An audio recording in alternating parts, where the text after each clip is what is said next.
Hi friends, welcome back. तो अभी की खबर है बांग्लादेश से कि बांग्लादेश में अब हिंदुओं ने किया तगड़ा खेल। ओए होए, Hindu protests. Very good, very good. अपनी लड़ाई खुद ही लड़नी पड़ती है। तो चलो वीडियो शुरू करते हैं। वीडियो शुरू करने से पहले अगर आप चैनल पर नए हो और आपने अभी तक सब्सक्राइब नहीं किया तो जल्दी से पहले सब्सक्राइब के बटन और बेल आइकन को क्लिक कर लो ताकि आपको हमारे सारे न्यू वीडियोस के नोटिफिकेशन मिल जाए जैसे हम अपलोड करें। अगर आपको वीडियो पसंद आता है प्लीज लाइक एंड शेयर। चलिए शुरू करते हैं। इस वक्त की बड़ी खबर आ रही है बांग्लादेश से, जहां सड़कों पर उतरे हैं हिंदू संगठन। बड़ी संख्या में हिंदुओं ने प्रदर्शन किया है। प्रदर्शन के दौरान हरे राम हरे कृष्णा के जयकारे लगाए गए हैं। अपनी सुरक्षा की यहाँ मांग की जा रही है। Very good. सैकड़ों की संख्या में सड़क पर उतरे हैं हिंदू संगठन के लोग। दरअसल बांग्लादेश में राजनीतिक सत्ता पलट के बाद से वहां जिस तरह से हिंदू परिवारों को निशाना बनाया जा रहा है और उसके बाद हिंदू संगठनों ने अब प्रदर्शन करना शुरू किया है। जिस तरह से कट्टरपंथी संगठन लगातार हिंदुओं की हत्या कर रहे हैं, हिंदुओं के घरों को फूंक रहे हैं, उसके बाद ये प्रदर्शन हो रहा है। ये महामंत्र है इस्कॉन।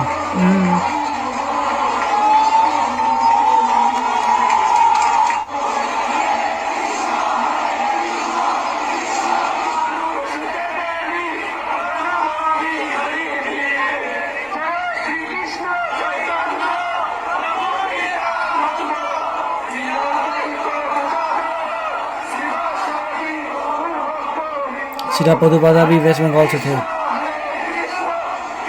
आइए आपको ये दो तस्वीरें हम दिखाते हैं कैसे अब हिंदुओं का जो रोष है वो सड़कों पर इस्कॉन का टेंपल उड़ाया था ना, इसलिए हिंदुओं के जो वीडियोस फोटोज लगातार सामने आ रहे हैं। उनके सब इस्कॉन के फॉलोअर्स हैं। महिलाओं के साथ दुर्व्यवहार किया जा रहा है, उनका सामान तक लूट लिया जा रहा है। ऐसे में अब हिंदुओं का गुस्सा सड़कों पर निकल रहा है। दूसरी तस्वीर कैसे हरे राम हरे कृष्णा का नारा यहाँ पर लगाया गया, जयकारे यहाँ पर किए गए और ये बांग्लादेश का फ्लैग भी है। उनको सुरक्षित रखा जाए, उनकी सुरक्षा होनी चाहिए। बता रहे हैं तुम्हारी कंट्री गई हैं और हिंदू हैं। पटक देखने को मिली, लेकिन इसके बीच जिस तरह से हिंदुओं को टारगेट किया है उसको लेकर के लगातार सवाल खड़े हो रहे हैं कि आखिरकार राजनीतिक विरोध के बीच सांप्रदायिक हिंसा क्यों। दरअसल इसके पीछे वजह बताई जा रही है कट्टरपंथी संगठन जमाते इस्लामी। और ये तस्वीर हिंदुओं के दमन की जो देखिए आप, जिस तरह से एक लड़की को, हिंदू लड़की को अगवा करके सरेआम कट्टरपंथी इस्लामी लेकर भागते हुए नजर आ रहे हैं, गाड़ी में ले जाते हुए नजर आ रहे हैं। और ऐसी तस्वीरें लगातार सामने आ रही थी। लोगों की हत्या की गई है, घरों में तोड़फोड़ की गई है और ये वो दो तस्वीरें हैं जो बेहद शर्मनाक हैं, बेहद भयावह है और बांग्लादेश में हिंदुओं की बुरी स्थिति को बयां कर रही है। तो एक युवती को कैसे कार के अंदर 10 से 15 की संख्या में ये लड़के नजर आ रहे हैं, उसको कार में भरकर अगवा किया जा रहा है। दूसरी तस्वीर आप देख रहे हैं, किसी ने इस वीडियो को बनाया है कैसे हिंदुओं के घरों के अंदर लोग घुस रहे हैं, तोड़फोड़ कर रहे हैं और यहाँ पर चीख पुकार सुनाई दी। और अब प्रदर्शन की तस्वीरें भी देखिए, सड़कों पर उतरकर हिंदू अपनी नाराजगी व्यक्त कर रहे हैं। हिंदू की तरफ से लगातार जो तमाम तस्वीरें सामने आ रही है, उस वीडियो में हिंदू ये कह रहे हैं कि हमारी क्या गलती है, हमारे साथ ऐसा क्यों किया जा रहा है, क्योंकि उनकी गुहार सुनने वाला इस वक्त बांग्लादेश में कोई नहीं। इसी वजह से सड़कों पर एकजुटता दिखाने की भी कोशिश हो रही है। तो बांग्लादेश में भले ही अंतरिम सरकार का गठन हो गया हो, लेकिन हिंदू समुदाय को अपनी सुरक्षा की मांग करते हुए सड़क पर उतरना पड़ा है।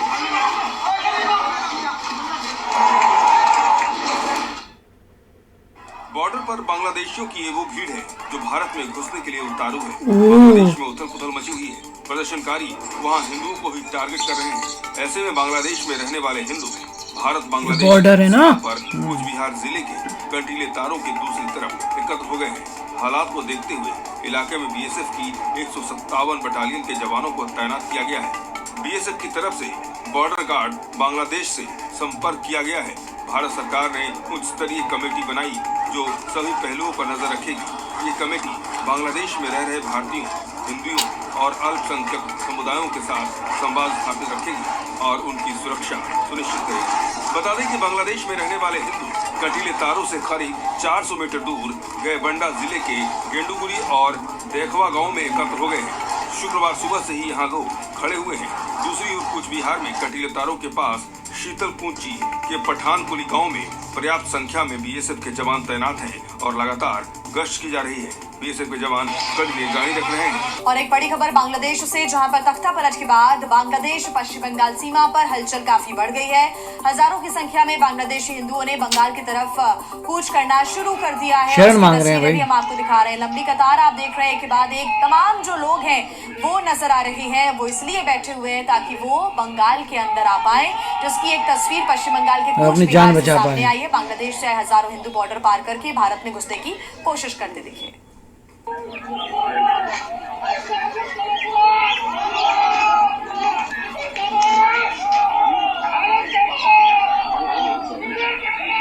हालांकि यहाँ पर बीएसएफ के जो जवान हैं वो तैनात हैं और हिंदुओं को भारत प्रवेश देने से उन्होंने मना कर दिया। उन्हें वहीं बॉर्डर पर ही रोक दिया गया है। दरअसल बांग्लादेश की सेंट्रल जेल से भागे 206 कैदियों में से कुछ कैदी ही भारत में घुसने की फिराक में है, इसलिए बीएसएफ ने घुसपैठ की आशंका को देखते हुए निगरानी बढ़ा दी है और किसी को भी बॉर्डर पार करने की फिलहाल इजाजत नहीं है। बांग्लादेश में हुई भीषण हिंसा के बाद कई बड़ी मुसीबतें खड़ी हो गई है। हालात इतने बुरे हैं कि जल्द बांग्लादेश खाने पीने का मोहताज हो सकता है। देखिए रिपोर्ट।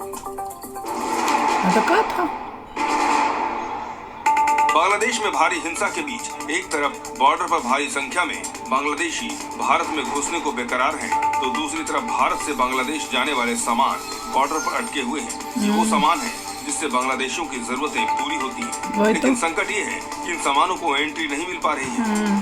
मीडिया रिपोर्ट्स के मुताबिक भारत से बांग्लादेश जाने वाला 700 करोड़ का सामान बॉर्डर पर अटका हुआ है। मीडिया रिपोर्ट्स के मुताबिक भारत की ओर से बांग्लादेश में 6000 से ज्यादा चीजों का निर्यात किया जाता है। इनमें मसाले से लेकर ऑयल, सूती कपड़े, गेहूं, सब्जियां, चीनी और फल भी शामिल है। अब जब ये सामान बॉर्डर से आगे नहीं बढ़ पाएगा तो बांग्लादेश को भारी नुकसान होगा। इसके साथ ही भारत को भी करोड़ों का भुगतान नहीं हो पाएगा। आपको बता दें कि उत्तर प्रदेश से सीमेंट, चावल, खेती का सामान, चमड़ा और अन्य छोटे से लेकर बड़ा कच्चा माल तक निर्यात किया जाता है। ऐसे में जब से बांग्लादेश में संकट शुरू हुआ है तब से सारा सामान बॉर्डर पर अटका पड़ा है। खोलते क्यों नहीं बॉर्डर? भैया हिंदुओं ने तो अच्छा किया कि अपने सड़कों पे आके भगवान जी का नाम दिखा रहे हैं कि भैया हम तो शांतिपूर्ण लोग हैं। इस्कॉन के सारे सपोर्टर्स थे और उन्होंने बहुत अच्छा हरे राम हरे कृष्णा किया है। और इनको अगर अभी भी इनके ऊपर अटैक होते हैं, एकजुट होके उन अटैक्स का वापस जवाब देना चाहिए। अब चुप नहीं बैठना चाहिए, इकट्ठे हो जाएं, क्योंकि अगर वहाँ की गवर्नमेंट या उनकी मिलिट्री या उनकी पुलिस नहीं देख कर पा रही तो फिर then they have to fight it. और जो बॉर्डर का दिखाया वो तो होना ही था कि बॉर्डर में, भारत के बॉर्डर के पास बहुत सारे लोग इकट्ठे होंगे। और अब डर ये है कि उनके साथ जो जेलों को इन्होंने खोल के रिहा कर दिए हैं सारे वो आतंकी और वो सब एंटी इंडियंस एलिमेंट्स, वो भी घुसने की कोशिश करेंगे यहाँ पर। तो अब आप खोल के किसी को ऐसे अंदर नहीं आने दे सकते। प्रॉपर डॉक्यूमेंट, उनको उनकी हिस्ट्री चेक करनी, सब करना पड़ेगा तभी ला सकते। तो इसलिए सिक्योरिटी के लिए अब ये भी एक बड़ी मेजर प्रॉब्लम हो गई है। राइट, मुझे एग्जैक्टली पता नहीं है कौन सा जेल में कौन छूटा है। नहीं, बड़े सारे मैंने पढ़ा था मगर कि उन्होंने खोल के ना पता नहीं किन किन को एक रिहा कर दिया है। पता नहीं कई एंटी इंडियंस भी हैं, कई उस टेररिस्ट ऑर्गेनाइजेशन से भी रिलेटेड। वो तो जब भी कोई रिफ्यूज मांगता है तो आपको प्रॉपर्ली चेक करना पड़ेगा कि जेन्युइन बंदा है नहीं है। और आप रिफ्यूज ही दे रहे हैं, कोई सिटीजनशिप नहीं दे रहे। एक कैंप में अब रखते हैं और बोलते हैं जब सिचुएशन ठीक हो जाएगी वापस चले जाओ। और बंदा अप्लाई कर सकता है असाइलम के लिए, तो वो भी और प्रोसेस है। मगर जो उन्होंने दिखाया था अत्याचार विमेन के ऊपर वो गलत था। ये तो एक ही दिखाया, ऐसे बड़े सारे केसेस होंगे। That is sad. जितने 8% है उनको देखना पड़ेगा कि 23% से 8% हो गए हैं, तो ये कहाँ कहानी ख़त्म होगी। अकॉर्डिंगली उनको अपने फ्यूचर का भी देखना पड़ेगा। जब 23 से 8 आ गए तो अब क्या है, अगली बार 6, 7 से ये सब देखना पड़ेगा। बट काफ़ी दुख हो रहा है ये सब देख के। अच्छा लगा कि हिंदूज इकट्ठे आ रहे हैं, इकट्ठे, वो सबसे अच्छी और बात। मगर ये है कि सब जगह स्प्रेड आउट होंगे, अब कहाँ कहाँ साथ में आएंगे। It is very danger situation. Bangladesh को कुछ करना चाहिए, मेक श्योर करना चाहिए माइनॉरिटीज़ पे हार्म ना हो, और जल्दी करना चाहिए, अब बहुत हो गया। और इंडिया को अपने लॉज को ठीक करना चाहिए और ऐसा कुछ इजराइल टाइप करना चाहिए कि अगर कोई हिंदू कहीं भी बॉर्न होता है उसके ऑप्शन होगी to come to India. It is up to them. Yes, ये तो बहुत ही ज़रूरी है। दिख रहा है ना कि क्या क्या हो रहा है दुनिया में। तो चलो यार, आप भी शेयर करना अपने थॉट्स। चलते हैं, मिलेंगे नेक्स्ट वीडियो में बहुत ही जल्द। Till then take care and bye bye. तो अगर आप मेरे इस चैनल पे नए हो तो जल्दी से सब्सक्राइब के बटन को हिट करो और बेल आइकन को क्लिक करो, ताकि आपको मेरा जब नया वीडियो मैं लगाऊं आपको उसके बारे में जल्दी से पता चल जाए।